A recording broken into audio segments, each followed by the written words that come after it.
Drip campaigns, nurture marketing campaigns, and marketing automation. Our next speaker is an expert with over 30 years of experience in the sales funnel.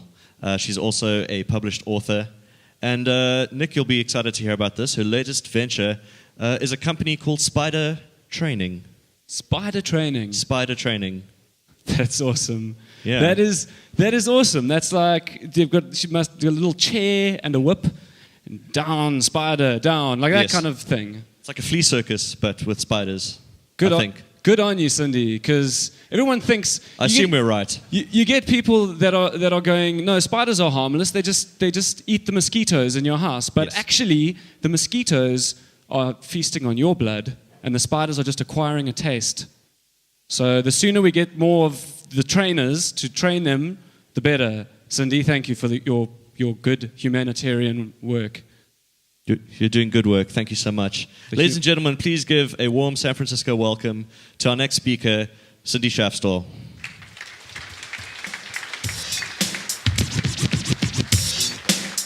The power is yours. Good morning. Wow, those are bright. So Brannon set me up perfect. In fact, he couldn't have done better if I had written his deck myself. The difference between me and Brannon is I am admittedly lazy. In fact, I will spend 4 days writing a program to automate an hour-long process.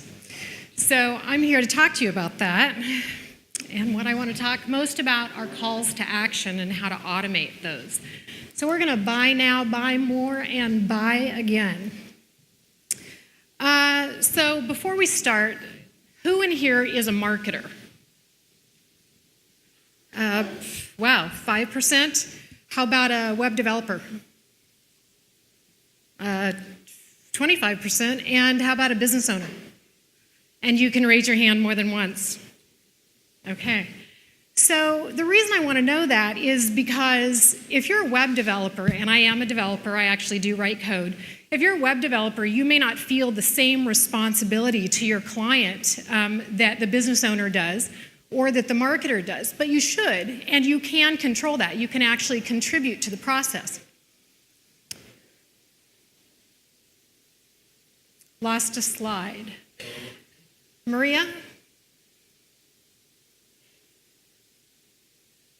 Lost slide, old slide deck. I'll punt. So this says 4 trillion, it's a lie. The actual number is 4 billion. According to Business Insider, an online business magazine, $4 billion is left in shopping carts every year. And according to Baymard Institute, that means that 68 out of every 100 of our visitors are leaving without actually checking out. But Business Insider also says that using nurtured automated marketing, 2.52 billion is recoverable. So this is why I will spend 4 days writing a program to automate an hour-long process. Demand Gen, also a company that helps other companies adopt automated marketing, they agree. They say that this automated marketing technique, that any automated marketing technique, whether it's 3 emails or 50 emails, has the potential to give you an additional 20% lift. But let's not forget that abandoned shopping carts don't necessarily mean an abandoned customer. These are qualified leads. These are people who are interested in your product. They at one point thought about pulling out their credit card, and they are a potential lead for you to market to. But you can't babysit every one of these people individually. The Annuitas Group agrees too. They say that qualified leads have the potential for 451% increase in sales. So, sales are good, but also so is sales automation. So the tasks that your sales team might be doing. Now, not everybody has a sales team involved in their shopping cart, but when you do, their productivity through automated marketing is lifted by 14%. And marketing expenses, the overhead of marketing goes down by 12%, sorry. So let's take a look at how you can actually deploy these campaigns. Who in here has actually taken the time to develop site personas? Really small number of maybe 15 people. Site personas, the way that I do it, which is really kind of boring, but I go up to depositphotos.com and I download images of people that look like my shopper. So let's say that we have a bookstore, a university bookstore. We have certain kinds of constituents. We have the high school student who's considering the college. We have the college student who is enrolled. We have the parents of the college student. We have the faculty. And we also have those people that left, whatever they're called. So all these people are coming to the same website. They're coming to this bookstore. Maybe they're buying books, but maybe they're buying sweatshirts. And so I go to a stock image company and I download photos that represent these people, usually 2 or 3 photos of each group, and then I write a story. Yes, it's laborious and it's tedious and it's, probably boring stories, but I do this anyway. So now I've got about 15 stories with pictures. I put it in a notebook and I share it with the client. And I do this because every single piece of content on your website, in your marketing event, when you have discussions with them, every single discussion needs to be centered around who visits this site. And if you have a picture of these people, it makes it a lot easier to speak to them. It makes it easier to customize the tone of your messaging, to write subject lines, to choose images. So again, I'm going to spend that 4 hours to automate the hour-long process. Oh, that is a great slide. Bucket list. Bucket lists are a way of generalizing your audience so that you can make generalized messages. So the automated messaging process is dependent upon you being able to create 6 emails instead of 6,000 emails. But generalized does not mean not personalized. So we're still going to personalize. We're going to use our shopping cart information to do that personalization. But the bucket lists allow us to put people in broad categories so that we can reduce the overhead of our development expense. I am not suggesting that you abandon blast emails. They have a very distinct place in our ecosystem here. But we are going to talk about 3 very different types of automation. Blast emails can still be automated, but they're a little more difficult because they are blast. You wake up one morning and you say, oh my God, tomorrow is Valentine's Day and I don't have an offer out there. So you create an offer and you send it out. It's a little hard to automate the process of waking up in the morning and thinking, oh my God, but you could. So blast email is our first, but then our next 2 categories are going to be drip and nurture marketing, and they're automated. Does anyone in here actually deploy a fully automated nurturing system? 3 people. Clearly, you are not as lazy as I am. So let's talk about drip marketing. Lots of marketers, in fact, probably the 3 people in this room that raised their hand, lots of marketers believe that drip marketing and nurture marketing is the same thing. It is not. If you take nothing away from my presentation other than that, learn that drip and nurture marketing are 2 different things and 2 different approaches. Drip marketing, its namesake, did not come from the annoying dripping faucet, though my clients think it did. It actually comes from the drip irrigation system. So the design of a drip campaign is you have a predetermined schedule and a predetermined design. So you design in advance, you schedule in advance. A newsletter, stellar example of drip campaign. Slides are out of order, I apologize. Nurture marketing is completely different. Nurture marketing are autoresponders. So when the first presentation talked about the customization of WooCommerce emails, there was a lot of excitement in here. So what we want to do is take it out of WooCommerce for a reason. WooCommerce is wonderful for the autoresponders that say, thank you so much for just now placing your order, but we want to get more involved in this. And that's what automated drip and nurture marketing allows us to do, is to be very specific with personalization, but send generalized messages on an automated program. Automation allows us to immediately respond and say, hey, of those $4 billion that got left in the shopping cart last year, did you forget something? You forgot to pay us. Come back. So with nurture marketing, ListTrack says that if you send that first nurture email, the autoresponder, within 3 hours of them abandoning the cart, which most people do not do it within 3 hours, it could gain a 40% open rate and a 20% click-through rate. Every marketer I know would kill for a 40% open rate. And this is consistent across all industries. Oops. So what we have people do when we build nurture campaigns is send a short series.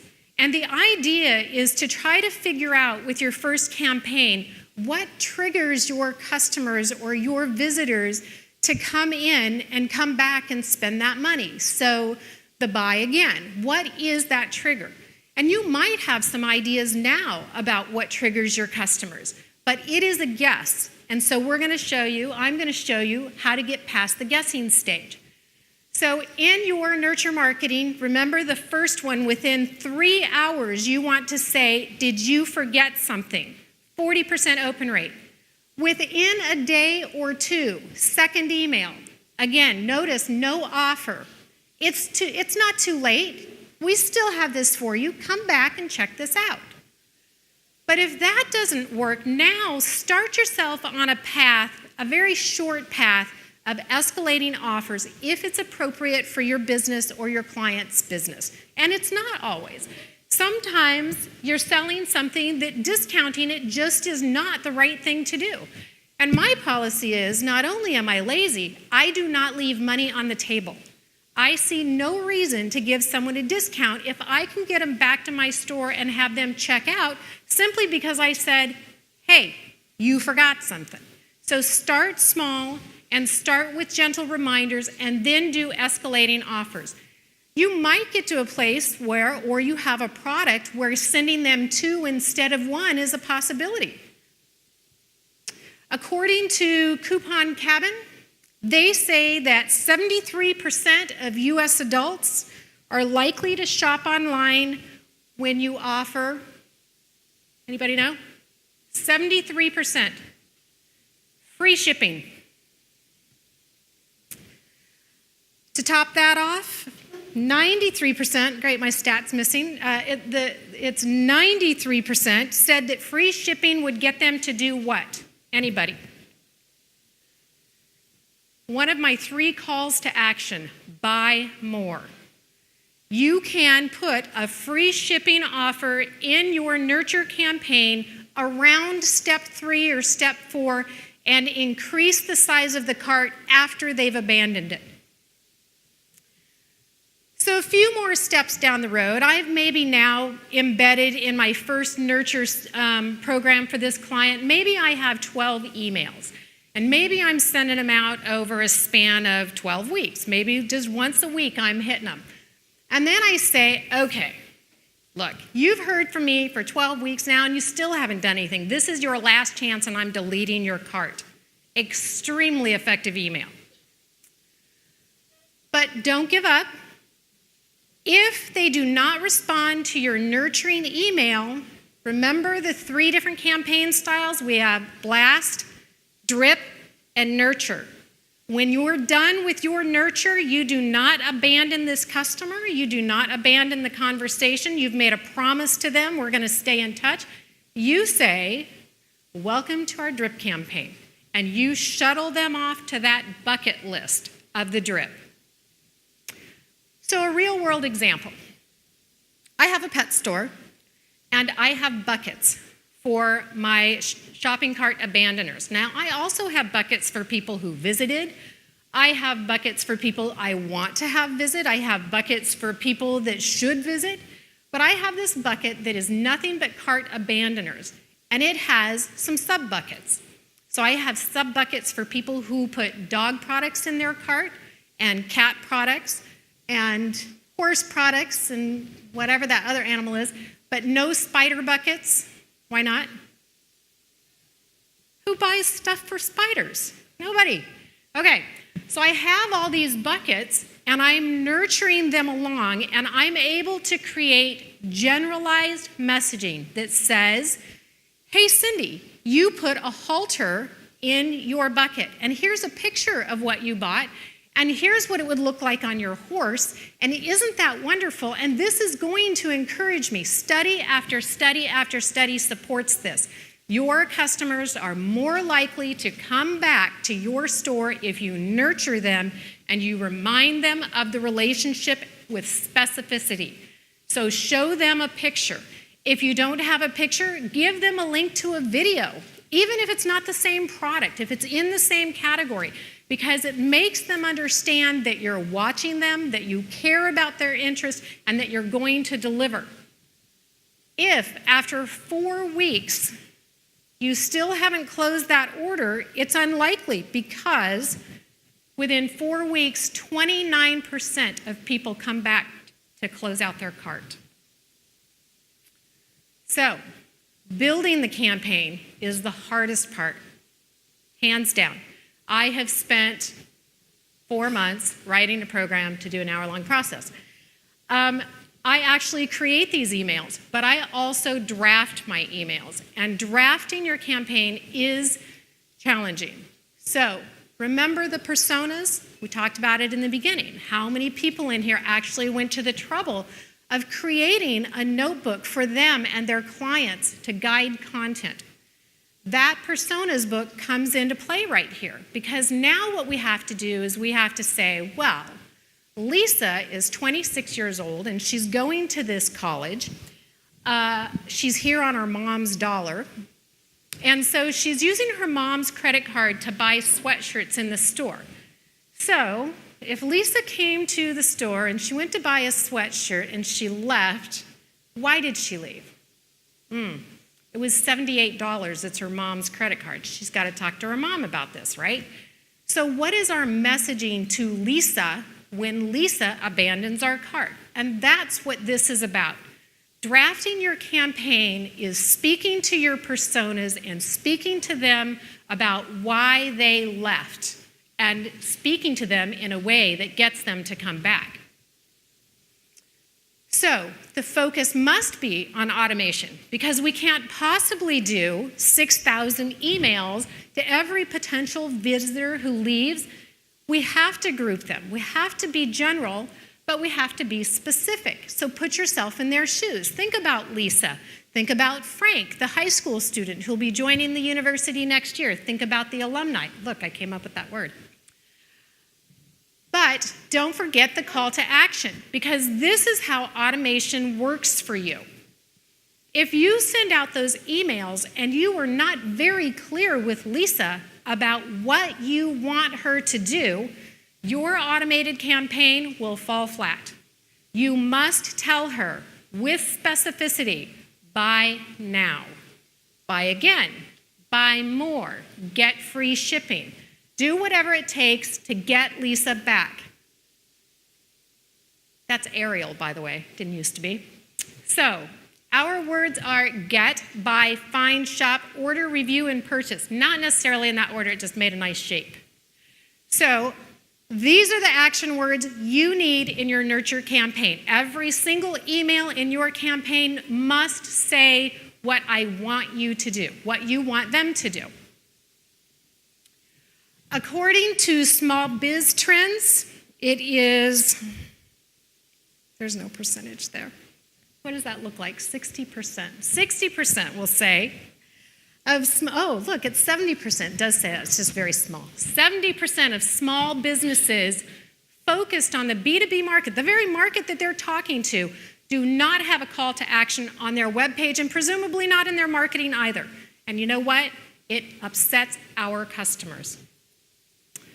So, generalization is important. It's a key component of automated marketing, but so is personalization. So everyone in here who raised their hand and said, I am a web developer, this is your ballpark. Because you control that shopping cart. You can say, hey, let's throw in one more field on this cart, and we're going to make it say, what is your dog's name? My vet does this. I got a birthday card for Felix Trinidad, my boxer, the other day, and it had a boxer picture on it. I felt loved, and that's what you want to do, and you do it automated. So if you are a web developer, think back, go back to your personas book, and take a look at that and say, if Lisa were here shopping, what would I want to know about Lisa that would be a good trigger for Lisa? Well, Lisa is a 26-year-old, 2 years in college, her mom's paying the bills. A Visa credit card, that's the picture. So you speak to Lisa and you say, Lisa, do you have your own credit card? Maybe you have a question like that, but get personal. Ask her one thing. Do not get greedy. If you ask for too much information or too personal of information, you will contribute to your cart abandonment. So ask something really special. What is your dog's name? What breed is he? And then use that in your drip and nurture marketing in order to connect with that client and bring them back.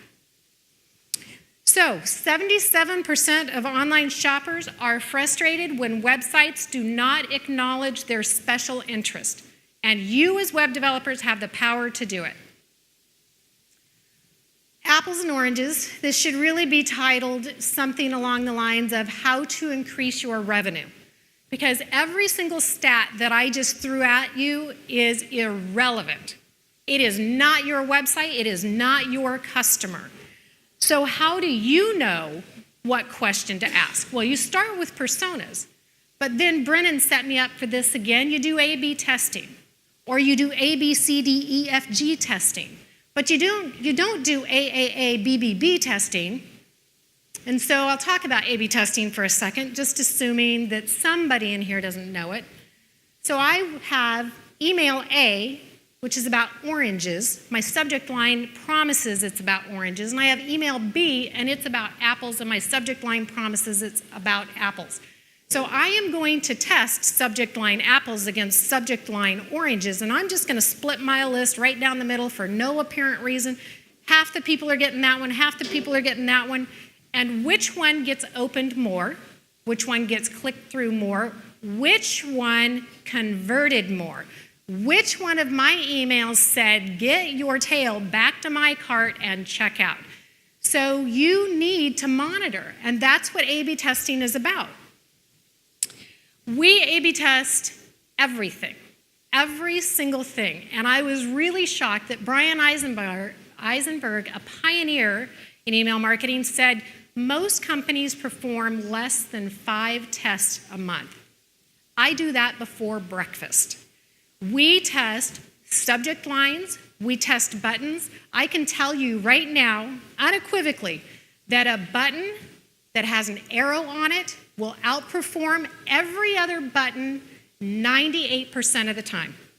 I could have an email with nothing but buttons of every shape and size and color, and I put an arrow on one of them, and it is the only button they see. We know that because we test. We test everything, and we track it. So we use a number of tools. We do use Google Analytics. It's free. I'm lazy and I'm cheap. So I use Google Analytics and I track every page in my website. I track every one of my landing pages, which I will explain in a moment. I track every single email to ad nauseum. In fact, my counterpart is back there and he could tell you it's ad nauseum. We use a fully automated email marketing system. It's a sidebar, it's Hatchbuck. I'm not here to promote them. We have also used a number of the email templates that are available from WooCommerce developers. They're wonderful. They do a great job. Some of them do have analytics. If you are just getting into automated marketing, I think it's a great place to start. Me, I'm a data hound, so I went with something much more complex. It has a CRM system in it, so we hook up our client's sales team to our email automation. We do not allow the sales team to send out personal one-off emails. We create them for them because we're in charge of the brand. We're in charge of the personas. We're the ones making decisions about why this customer might come back and how we get them back. So we don't let the sales team do that. We do that for them, and we have an automated system that allows them to interact with the marketing department. Our email automation system tracks anonymous visitors in the same way that Google Analytics does, but it also tracks known visitors.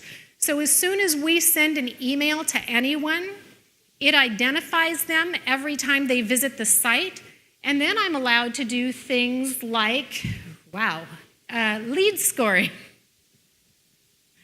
That is not lead scoring, but it allows me to do things like lead scoring. Lead scoring, does anybody know, does anyone use lead scoring? Wow, same 3 people. So lead scoring is a way of adding a numeric value to represent the engagement level of your customer. So that's kind of complex. What it really means is I'm going to give you gold stars every time you come to my site, or every time you open my email, or every time you, phone me. You can give gold stars for any reason that you want to. So let's say that I sent out an email and I said, if they open it, they're not real valuable to me, it's like a 1. But if they click on it, I'm going to give them some more. So this is part of our tallying of analytics. So I don't want you to think that the science is only in that email. The science is actually in their entire engagement, no matter how or why that engagement occurs. That engagement might occur because you sent them a direct mail piece or because they scanned a QR code on a bus stop bench. But you want to make sure you understand their engagement level, and this is all because you want better nurtured marketing. So we covered the 3 marketing types: blast, drip. Remember, drip is predetermined, pre-designed, and nurture is an autoresponder that says, thank you. Remember Elvis, thank you for doing that. Now do this. But we also know that once someone abandons their cart, it takes a little bit more work to actually get them to check out. And it's not usually done in just the email message. We know that you probably need real estate. Does anybody know where the real estate comes from? Dedicated landing pages. There are 3 kinds of landing pages. They are all very effective. It depends on your business model and what you need Lisa to do. So Lisa, I would like you to read this email, and then I'm going to send you to a squeeze page, and I am going to squeeze you down to this button that has an arrow on it. And I want you to click that because I want you to go back to your cart and check out that $78 sweatshirt. And by the way, could you also add a t-shirt? So that's what my squeeze page is going to say. Lisa, I know that you have a sweatshirt in your cart, and for a limited time, you can add a t-shirt. And so I now have real estate enough to do this. I am going to convince and cajole because I'm using this squeeze page. But sometimes a squeeze page is the wrong thing because a squeeze page allows them to do one thing only. If you have a social media icon on your page in addition to a submit button or a click-through button, it is not a squeeze page. It is a landing page. But landing pages are okay too, because sometimes it takes longer to tell that message and to get them to do something. So maybe they need to go see the YouTube video. Maybe they need to download a demo. Maybe they need to talk to a sales guy. So a landing page allows me to give them a couple of options. Don't get carried away. We don't want to distract them. We still want to stay focused on what? buy now, buy again, or buy more. So our landing page has a very clear call to action, but sometimes it takes a little more convincing. The last thing we could do is we could use a microsite. Microsites are wonderful if you're selling enterprise software or cars or Jeeps or automated marketing, because you really need lots of pages, and the more pages you have, and I do limit our microsites to around 4 or 5 pages, but those 4 or 5 pages do not link to somewhere else. They do not go to a website. They don't go to my website. They don't go to YouTube. They are self-contained. Everything on it. So it's a microsite. No links somewhere else. But now I have 4 or 5 pages. I can focus on testimonials. I can focus on videos. I can, put demos up there. Anything I want. I now have all the room I need. So 3 different types: squeeze, landing, and microsite. They're all effective. Which one do you use? You A/B test it.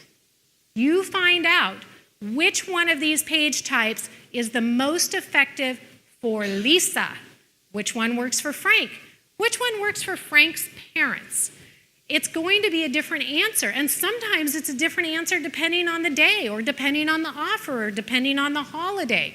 So it's not, you can't A/B test your very first campaign and say, done with that. It's never like that. Keeping a tally, this is my lead score slide. Happy you could make it. Lead score and analytics scoring. So your email system, your automation system, should track what they're doing. It should track opens and closes and deletes and clicks and views and downloads, all those things. And all of those numbers contribute to your lead score, which helps you as the marketer or the web developer or the shop owner focus on the high-value, low-hanging fruit. We don't want to build drip campaigns for people who are not coming back. We don't want to nurture people who we know are never coming back to this store. They were price shopping. We know they were price shopping. We watched every single page they clicked on. They're not coming back to check out. Abandon them. Throw them to the drip campaign and stop paying attention. They are not low-hanging fruit, and the beauty of nurture and drip campaigns is that you can reach the low-hanging fruit very inexpensively and convert nearly all the time. All that tracking means nothing if you don't put it to use. They do make lovely Excel spreadsheets. I have a collection. But you must take that data and understand that data, and you can collect too much data. I do it all the time. But what you want to do is sift through that data and find meaningful data, and then you shove it upstream. So you brought out this brand new drip or nurture campaign. You did a little bit of testing. You wrote some subject lines. You tried some different images. Figured out some things. Buttons with arrows get clicked on. Good news. I'm about to revamp my campaign. Bad news is I need to go all the way back to personas because I had it wrong from the beginning. Or maybe the great news is that all your guessing, you were really in tune with the visitor. You know something about them. You proved you knew something about them. And the only thing you need to modify is the title. That's it. Or the images. But don't be timid about going back to the beginning because this is the first time. I saw the hands that were raised. You're not doing it now. So don't be worried about having to start over.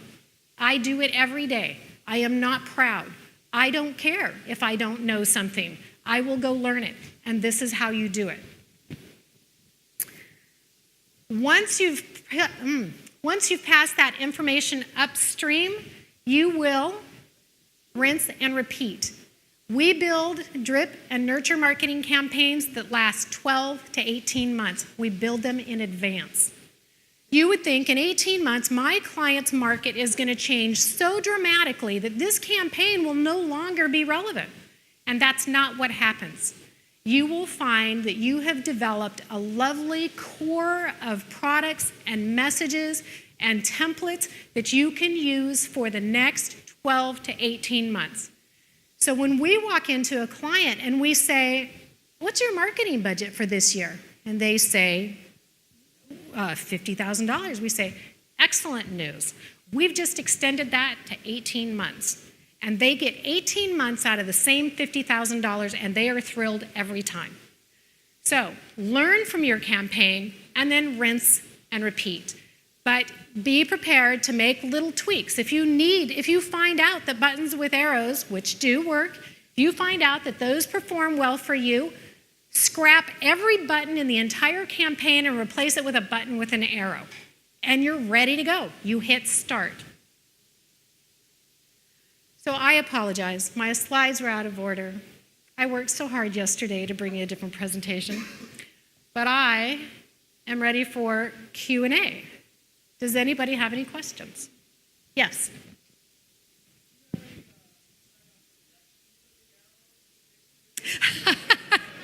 So he asked if I had insight onto the direction of the arrows. Yes, I do. It points into the button. Yes.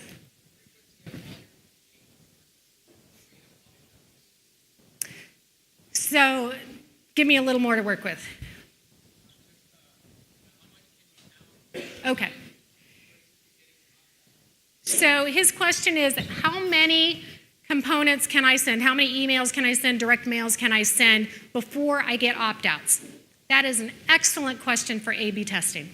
And that's exactly how I would do it. It is different for everyone. If you are daily deals or Groupon, you're going to get away with sending an email every single day. If you are WooCommerce and someone left a theme in their cart, you're probably only going to get away with one email a week. But you can control that. As web developers, you can actually say, hey, we noticed you left something in your cart, and we were thinking that you might like us to remind you. How often would be okay with you? You can ask them. And then you create another bucket that says, this is our everyday bucket. This is our once a week bucket. This is the bucket of people who said go away. Yes? I have a microphone. Hello? Hello? Hello? Oh, yeah. Okay, so I really like what you're talking about with the cart abandonment stuff. And do you use a plugin or something like that that will be able to notify me of the customer and their email address who has abandoned the cart? So, yes. I'm reluctant to tell you because I can't think of it. But yes, there are plugins that automatically deploy when someone has abandoned the cart. It will automatically deploy a nurturing, which, by the way, is also called an autoresponder, if I didn't say that. So there are plugins that can monitor that.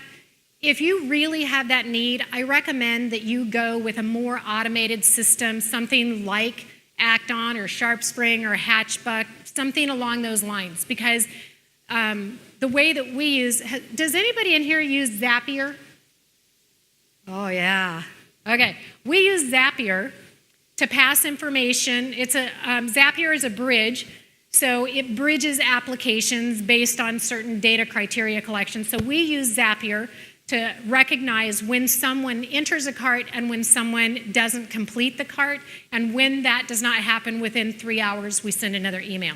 So if that's a really important thing to you, I think you should look for something a little bit higher up than just email templates within WooCommerce. Just as a kind of a follow-up question, so somebody's given their email address, but they've not completed the transaction in that situation, so they haven't actually given permission for me to email them. So there seems to be kind of privacy implications. So that's your fault, because my website says when you get here, you're granting me permission. You can opt out on the very first email, but you're granting me that first email. So just get permission. You're saying they didn't opt in. Make them opt in. That's in the terms and conditions of your website, or? Yes. So, and it depends on the client. My site, I don't actually have an e-commerce on, but you can control that. You can, and the plugin we use, if you ask me later, I'll remember it. I'm not good on my feet. So I have a plugin that warns people when they get to the site, this is how we collect your data, this is how we use your data. You will receive one confirmation email from which you can opt out. So take the step, and it's actually required in some countries now, so take the step to get them to opt in by the sheer power of visiting your site. Okay. You've mentioned some pretty cool tools there that I'm actually not familiar with, and I could kind of sit here all day asking about them, but I'm sure people want to go for I'll be coffee. here all day. Could you... You guys don't mind, right? Could you maybe send out a tweet with maybe a list of those tools, and then everybody who is interested in that could... You can connect with me on LinkedIn, or Chuck Meyer is my counterpart. He's the client relations manager. We answer questions all day long. So please do connect and ask your questions. I am happy to give you whatever information you want. Okay, I'm really interested in this stuff, so if there's other store owners who want to come and have a chat with me, or other people, hi, this is me. Okay. See you. He's the guy with the monkey on his head. Anybody else? Yes? Do you have any insight on button size? Like how big it should be? Because that is an excellent question for A/B testing. We actually use all sorts of different sizes and different shapes. Like in some of our emails, that picture that I had up there with the white animals on it was actually our button. And it said, click here. So we have done a lot of testing around what buttons work for particular companies, but what we've found globally is, I don't care what your button is, add an arrow. Just add an arrow to the button, and it doesn't matter. The button can be, just a word. It can say, click me, but if you put the arrow on it, the clicks go up. It's like amazing. Anyone else? Yes? Are you providing email automation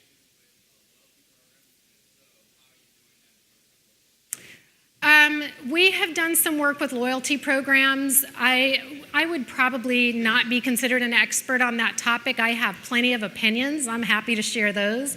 But it's...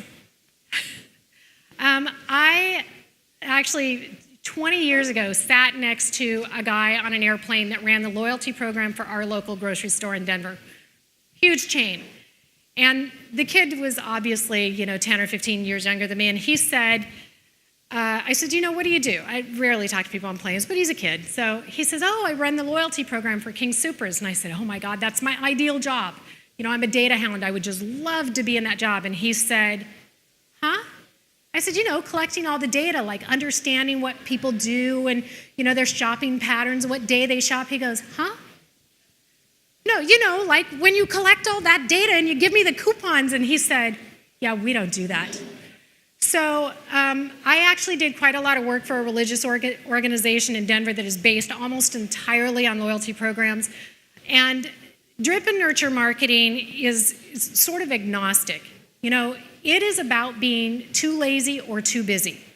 And the consistency is there in a way that you cannot provide it. If you are sitting there trying to create emails, you cannot create them on a schedule that will keep them engaged. So a loyalty program where you're actually collecting that data, you have it almost better than all the developers in the room because you're collecting data that they may not be able to collect for fear of cart abandonment. So you're collecting what Kleenex brand I buy. Oh, wait. What tissue brand I buy. I didn't give that away. So you're collecting that and you're using that, and that makes me feel like you care about what I'm buying. Now, there's the creepy factor. There's a lot of people who are a little upset when you email them within 3 hours and go, yeah, I saw that you just put those things in your shopping cart. And they are a little upset by it. And in fact, I got an email from a shopping cart that I was at the other day, and it said, not to be creepy, but, and I thought, okay, I wasn't going to go there, but you did. So now I do think it's a little creepy. So you have to tread a very fine line between what you can collect, what they are aware you're collecting, and how you respond to that or how you use it. Now, I feed Chuck information about our clients or potential clients regularly, and he pockets some of that. He says, yeah, that's nice to know, but I don't think I'm going to tell him I know that. So you are in a very unique position in that you're collecting data. They may not be aware you're collecting, but you have the power to create a much more customized experience than all the rest of us. Yes? I'm sorry? I can't even see who's talking. Oh, there you are. Sorry. Thank you. You mentioned your email automation package with a CRM. What was that? I use Hatchbuck, but we're a service provider, so we actually have clients using Eloqua and Pardot and Acton and SharpSpring. Yeah. We use Hatchbuck, like Spider Trainers uses Hatchbuck, because I love it. It's just such a nice interface. It's really a good product. But we run them all. And so you need to take a look at it for your business. And it's not perfect. I am forever a pain in the ass to the sports department, believe me. I have multiple clients with all different stuff. Yes. Do we have time for one more? Okay. One more? Yes.